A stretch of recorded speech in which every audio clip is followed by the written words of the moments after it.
Petrol में ethanol की blending बढ़ाने की नीति को लेकर अब एक नया सवाल खड़ा हो गया है।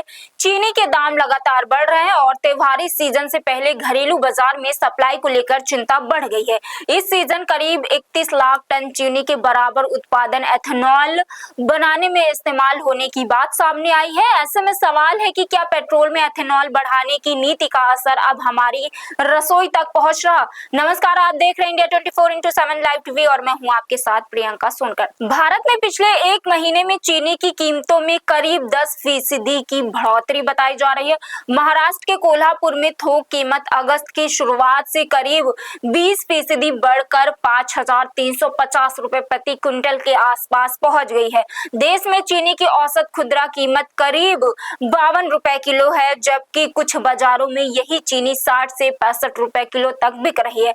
चीनी की बढ़ते दामों के बीच एथेनॉल नीति को लेकर राजनीतिक बहस भी तेज हो गई है। अरविंद केजरीवाल ने वीडियो जारी कर सरकार की एथेनॉल नीति पर सवाल उठाए हैं, जबकि कांग्रेस ने भी सरकार को घेरा है।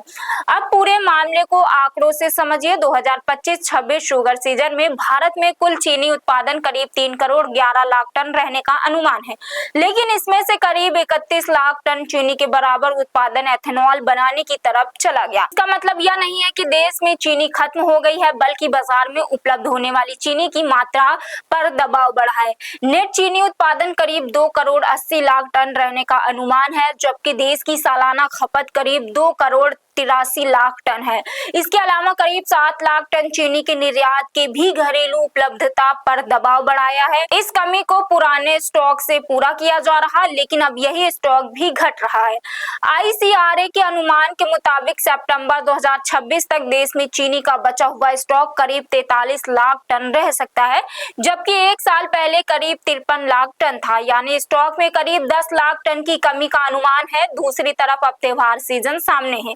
गणेश चतुर्थी, दशहरा और दिवाली के दौरान मिठाइयों, बिस्किट और पेय पदार्थों में चीनी की मांग बढ़ती है। ऐसे में कम स्टॉक और बढ़ती मांग का असर कीमतों पर दिखाई दे सकता है। इसी दबाव के बीच सरकार भी बाजार पर नजर बनाए हुए है। चीनी के निर्यात पर रोक लगाई जा चुकी है और कारोबारियों के स्टॉक पर भी नियंत्रण किया जा रहा।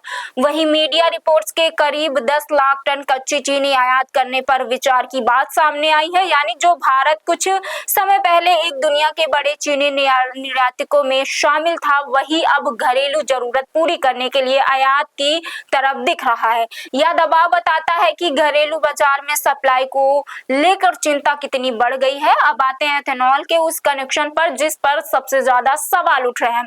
सरकार ने पेट्रोल में एथेनॉल मिलाने की नीति को तेजी से आगे बढ़ाया है। इसका मकसद कच्चा तेल के आयात को कम करना, विदेशी मुद्रा बचाना और किसानों के लिए गन्ने का अतिरिक्त बाजार तैयार करना। भारत 2024-25 में करीब 19.24% एथेनॉल ब्लेंडिंग तक पहुंच चुका था और 25-26 के लिए 20% का लक्ष्य रखा गया था। लेकिन एथेनॉल बनाने के लिए भी कच्चा माल चाहिए। गन्ने का रस भी मोलेसिस और चीनी आधारित फीड स्टॉक के साथ मक्का और चावल का इस्तेमाल भी किया जाता है।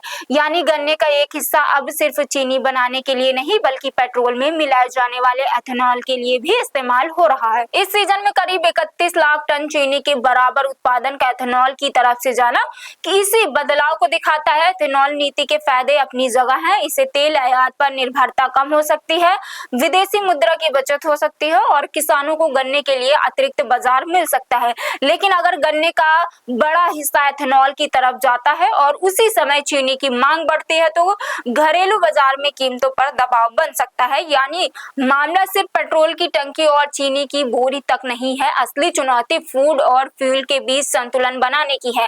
पेट्रोल में एथेनॉल की ब्लेंडिंग से अगर तेल आयात घटता है तो अर्थव्यवस्था के लिए फायदा है, लेकिन अगर इसकी कीमत रसोई में महंगी चीनी के रूप में चुकानी पड़े तो सरकार के सामने एक नया सवाल खड़ा होता है। फिलहाल चीनी के बढ़ते दाम, घटता स्टॉक और त्योहारी मांग के बीच सरकार के सामने सबसे बड़ी चुनौती यही है कि पेट्रोल की जरूरत और आम आदमी की रसोई दोनों का हिसाब कैसे बराबर रखा जाए।